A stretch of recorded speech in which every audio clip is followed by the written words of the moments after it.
And why is the need for you all to come to him? Because there's the interaction of the impressions that are there with us. No amount of our austerities help us. No amount of our resolves and determination help us. Because we are filled with all sorts of impressions. I must fast. You were not here today to hear the tape, Did you hear the recording? Huh? No, you came at the last, but then there were many others, you see. So what happens, anything that you do, you want to become good, all right, become good. Then what you take upon yourself, I am good now. Again the impressions cover you, they burden you with that. Do anything good, impressions are there. Do anything bad, of course the impressions are there. Impressions don't leave you. You want to fast, okay, that's fine. Fasting is good. It will elevate you. But as soon as you feel fine, it's nice. Now I'm getting more and more pure. Now I'm getting more and more, the piety is there. And all these are impressions. Again you're bound, bound, bound, bound. Nothing can free you. No amount of goodness can free you. So what is to be done? Because of the impressions. When you commit any through your weaknesses, when you commit any faults or sins as it is known, you're bound. Through your austerities, you commit any piety, you're bound. What is to be done? What should be done? The only recourse that you need to have certain impressions which uproot the impressions that bind you. Whose impressions? The impression of the impressionless one. Yeah. So those are the very impressions that will dig out the impressions. Because a thorn pierced in your soul needs to have a pin or a needle or another thorn to get it out. So those impressions are the most important impressions. So that's why we want to come to him. We want to hear about him. We want to get all the impressions about him, the impressionless one. That's why we all are here, you see. To uproot those impressions that we are. We are nothing but bundle of impressions. It is always good to, now that we have come in his contact, naturally there is nothing better than that. But then those who have not come in contact, they should read the lives of the great ones. They should read the lives of the ones who lived with the great ones. They should read the sayings of the great ones, and so forth and so on. So the impressions are there. So those impressions, howsoever feeble they may be, also they help to uproot these impressions. Yeah. That's the thing. Baba says that these impressions generated through our life, which are both mingled with goodness and what is the opposite of goodness? Vice. Vices and virtues. So these impressions are there all the time generated. So the impressions of the vice is like getting your hands tied at the back with iron shackles, you see. Yeah. So what to do now? And then you generate impressions, you see some goodness of virtue. Your feet are shackled with gold chains. That is iron chain, this is gold chain. Now there's no other course. Then what happens? You're so frustrated, so disappointed that you crawl and be there. You fall and you crawl. Then his grace lifts you, he's there. But on your own, if you want to, it is good to have shackles round your feet and allow your hands to be free so that you can get your shackles from the feet and easily open them. So that's why it is always important to have impressions of the virtue rather than the impressions of the vice. You follow? Yeah. Then you can be there to him. And once you have him, then you hold his feet, be with him, beg of him, and all that. And you have to have the cry from your heart, otherwise it's not possible. No amount of your shrieks and tantrums will help. It doesn't help a child. Mother knows that again it's in tantrums, has nothing to do with that. It's not, there's no real cry there. But when there's real cry, mother can never stop. Just leaves everything and runs to the child. Yeah. So likewise it is for him. This is much more so with me. I am just waiting with my arms open to receive you. But where are you? Will you ever come to me? I want you. That's the thing. That's what he tells us. But the urge to want him only comes with His grace. Pardon? But the urge to want him only comes with His grace. Yeah. So we can't do anything. But the grace is, he says, it's free flow. Why don't you go and take it? It's like the river that is flowing. Grace is constantly blowing towards you, but where is the receptacle for you to hold it? We simply say that it is grace. Yeah, it is His grace, of course.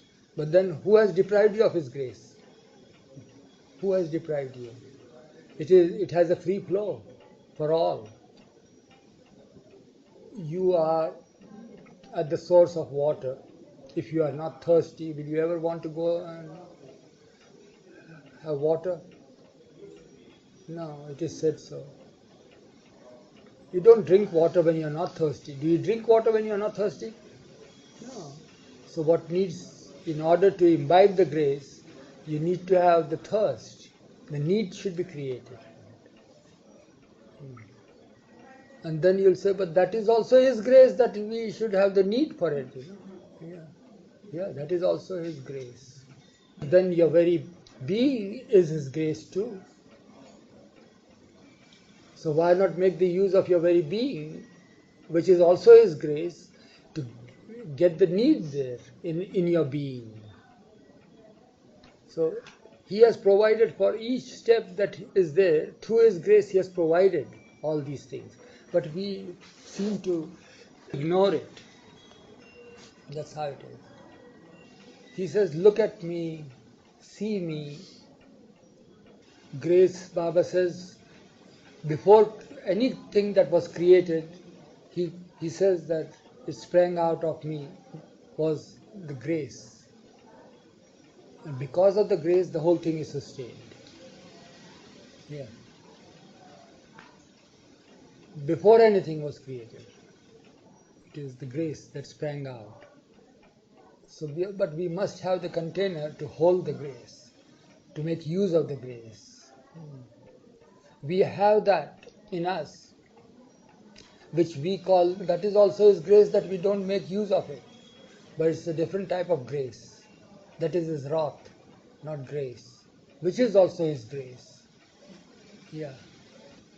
Suppose if you are in a habit of going to your fast friend or to your elder or to your father, and every now and then you have the need to beg him for some money. So you go there and he gives you and you take it and you're very happy about it. You salute him, you embrace him, kiss him and do whatever you like.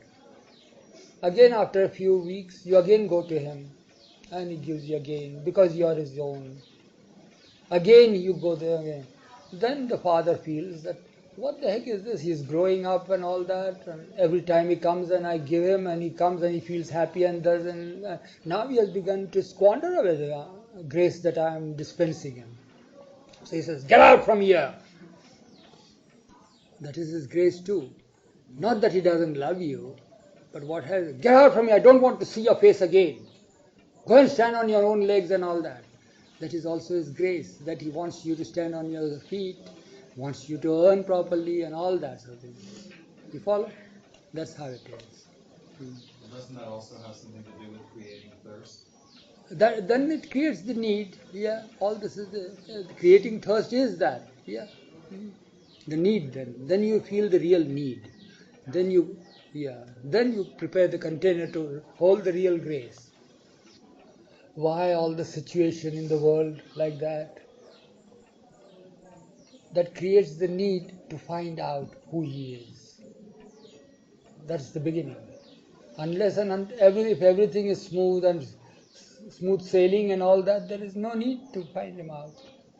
It's just like when do we pray? when we have the need to ask Him something or something like that. That's the usual common understanding with His creation, that we don't need Him now, so we need not pray. But when we need Him, we fold our hands and we join and we supplicate and this and that and all that sort of thing. So first and foremost, we must have the need. In order to have the need, then He prepares the arena for the need. And that arena, we say that, oh my, what a life it is, what a world it is, and what is this and that and all that. So, is this the world that we have to live in? Is this the Creator that has created the world like this? It's just because to create that need. Is that why Baba creates wars?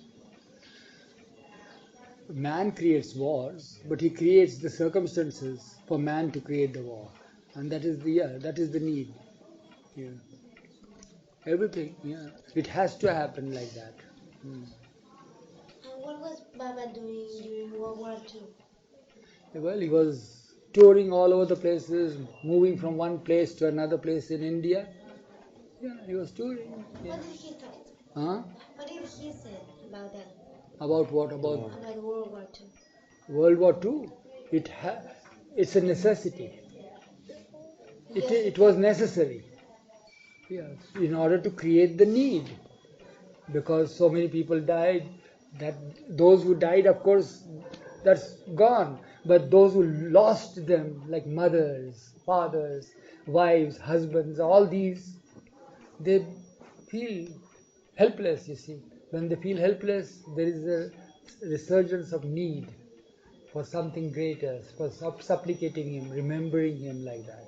So it is a necessity in order to create in the heart a longing for Him, crying out to Him, calling out to Him, help us, what have you done, this, that, and all that.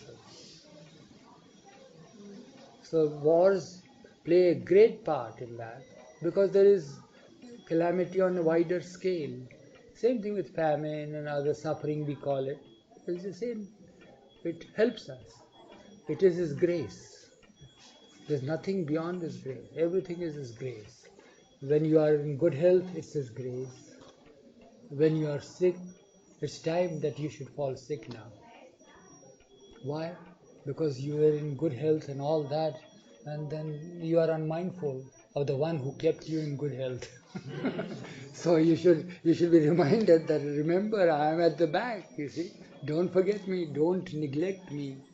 So then you feel sick, something happened, and then you cry out, oh, what's the matter? And all that. So then gradually you again get back to good health.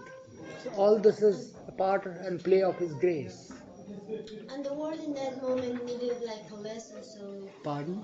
The world in that moment needed like a lesson, so it searched the World War. I couldn't The follow. world, The World War was a lesson. Yeah, it's a lesson.